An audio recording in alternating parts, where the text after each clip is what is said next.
Tá štúdio POG uvádza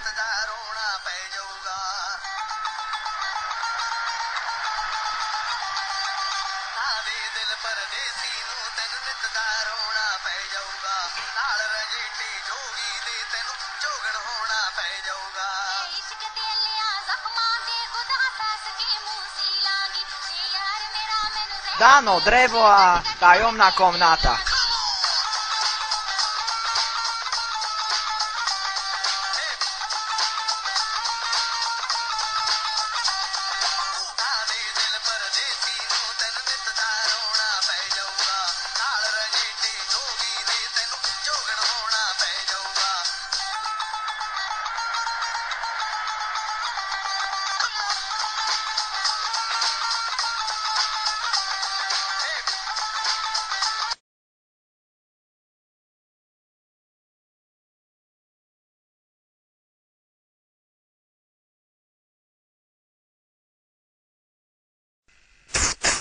Ty sprostá sova. Chceš dnu po hube, áno? Jak minule som ti dal?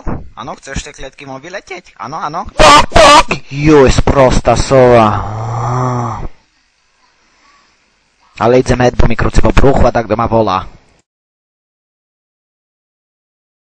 Drevo, ty chumaj, čo tu chceš? Mazaj do obývačky. Ty chumajské drevo, ty hneď spadaj preč, bo te zahlúšim. Prosím, len ma tu nehajte, ja spravím čokoľvek. Prosím. No, ja ti dám tu ostať. Jednu ti strelím po hube a hneď si von.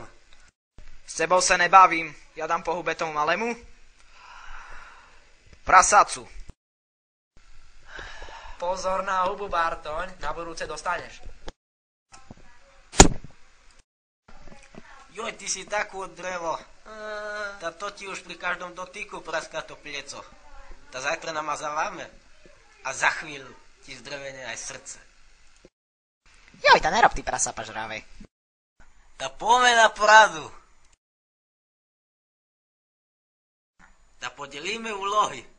Takže, keď príde pán Bizup, Tá ja privítam a odložím mu kabátik. a ty, prasacko? Tá ja požiadam o jeden z jeho skvelých vtipov. Super.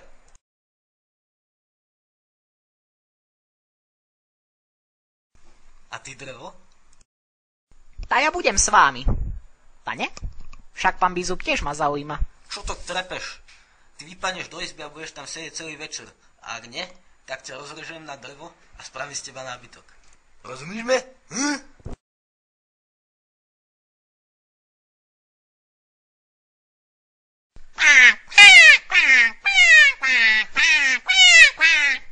Dano, drevo?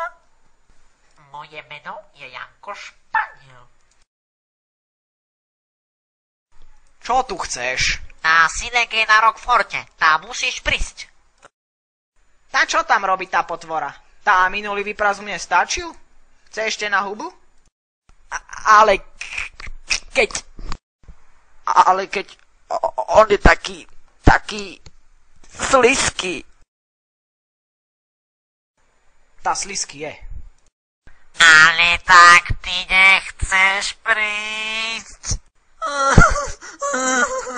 Ale však ja prídem, Janko, ja som nepovedal, že ne. Ja prídem, však nerev mi tu. Tá ty prídeš? To je fajné. Tá drevo príde do Rockfortu. Tá to je super. Tá dobre, ešte si to rozmyslím, ale asi nie.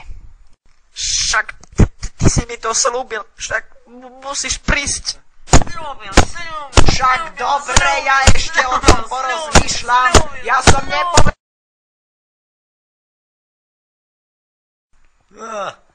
To len vyvádza sused.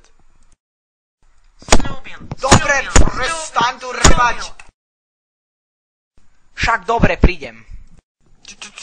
Čo to dristáš? Však pred chvíľou si povedal, že nie. Tá jak potom?